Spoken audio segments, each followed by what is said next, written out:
Hey guys, LevelCap here and welcome to another episode of This Week in Gaming. Battlefield 5 is yet again a topic of hot debate following the 5.2 update. Many players are finding the balance changes DICE made way too extreme. Personally, I see what DICE are trying to do, but I agree some of the changes just don't work. If you want my full impressions of the update, be sure to check out that video linked below. The good news is Wake Island and community games are both going live next week. DICE put out a trailer showcasing the new map. It goes live on the 12th. The available game modes at launch are Breakthrough and Conquest Assault. According to DICE, they've reworked the map, increasing its overall size and playable area over the past versions. The objective areas have also been designed with close quarter combat in mind, so you should find plenty of action there. Overall, the trailer shows a pretty decent chunk of the map.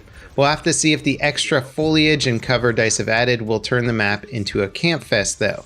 At the end of the trailer, there's a short teaser for the 4th Pacific map, likely Solomon Islands. It's jungle themed and features both Japanese and American factions. When it comes to community games, the bad news is that the original and extensive list of features initially detailed aren't available at launch. The custom server system goes live on Monday. It's free and will let players create and name several game configurations, create and join private games, choose a game mode and map, choose a maximum number of players, choose how many rounds the server should play, choose a password, kick players from the server, ban and manage banned players for that session only. Community game servers will not offer Tides of War or Chapter XP progression. This is supposed to help prevent boosting, so players that do their Tides of War unlocks normally don't feel shafted when they find out someone else set up a server just to make it easier.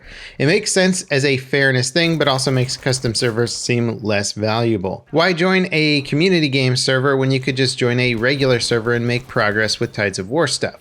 The big draw is probably going to be at limited time mode support.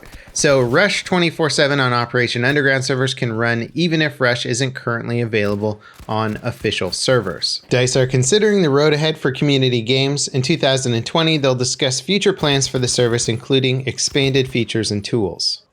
The numbers are in for Halo Reach's PC launch this week. The Master Chief Collection is currently being ported to PC, and Reach is the first title to debut. So far, it's been Steam's top-selling game, had a peak concurrent user count of 160,000 players, and has likely racked up over 1 million units sold. Generally speaking, it's a pretty solid PC port and preserves the classic game for future generations to enjoy on PC. Naturally, it's not all sunshine and rainbows though. The game's audio has been heavily criticized for a variety of reasons. Despite supporting an unlocked frame rate, most elements of the game still render at 60 FPS. This can cause frame doubling when moving your character. Some people think the best practice is to actually lock the game at 60 FPS until 343 can fix the issue. Issues aside, it's clear people are enjoying the game. Halo 1 and the rest of the Master Chief Collection is expected to launch throughout 2020. Operation Shifting Tides for Rainbow Six Siege is now live for all players. It adds 2 new operators and a rework of the theme park map. The update for Shifting Tides has been on the public test server for a few weeks. It adds a limb penetration system that lets bullets pass through limbs and individual targets to hit body parts and other enemies. Rappelling has also been improved so that exiting is no longer automatic. When possible, you'll be prompted to hit a button to exit your rappel, before you just stop rappelling automatically, which can be confusing or unwanted depending on the situation. Operator prices have also been reduced. Most operators will now cost less than 20,000 renown, with some dropping as low as 10,000. Star Wars Battlefront 2 is getting tie-in content for the upcoming Rise of Skywalker film. At least 4 new locations to fight are being added on the 17th. The new locations are an unnamed tropical planet, Takodana, Jakku, and Starkiller Base.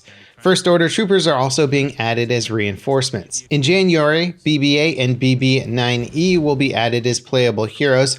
All of this content will be free to all players. The latest update for Apex Legends is here. It raises the level cap from 100 to 500 and will reward players with Apex packs all the way to rank 500. 36 new gun charms have been added to bling your weapons out, and there's a bunch of bug fixes included in the update. As for weapon balance, the update doesn't touch anything, but the Peacekeeper is in line for a tweak very soon. Call of Duty Modern Warfare Season 1 content drop is here. Players can hop into matches on the classic Crash map in a dedicated playlist. Vacant and Shipment will be added later on in the season. Ground War has a new map called Port, and Gunfight has 2 new maps with more on the way. Overall, it's been a pretty solid content drop. Due to player feedback, the Shoot House 24/7 playlist is back. If you're looking for my impressions on the new maps and a breakdown of everything Season 1 has to offer, be sure to check out my video linked below. With Modern Warfare's Battle Pass live and Port basically being no Char Canals, there's a lot to discuss. Funny enough, someone has modded the original Modern Warfare 2 with Modern Warfare cinematic map intros. It's pretty nuts how good it looks despite the game's age. PlayerUnknown's Battlegrounds is testing a new version of the Blue Zone that prevents people from camping. A new inner Blue Zone will spawn at a random location in the current safe zone. The idea is that this will speed up the pacing of matches and discourage people from just sitting near the center or the edges of the safe zone for an entire match. It's unclear how far away this test is from being officially added to the game, or if it'll even make it out of the test server. Head of Xbox, Phil Spencer, let slide that he has the next generation Xbox console, currently referred to as Project Scarlett, sitting at home. He announced this via his Twitter in what was obviously a very carefully worded tweet.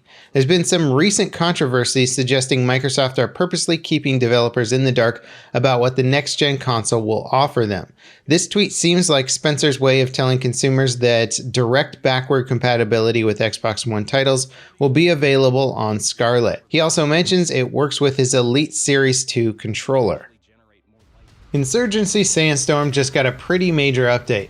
Optimizations have been made to 4 maps: Outskirts, Refinery, Precinct, and Summit. They've all had major art and optimization passes made to improve average frame rates and improve their visual quality. Team balancing has been added that lets players manually switch sides. There's also a new auto balancer that evens out team sizes if they're lopsided for too long. Players can now join other party members mid-match.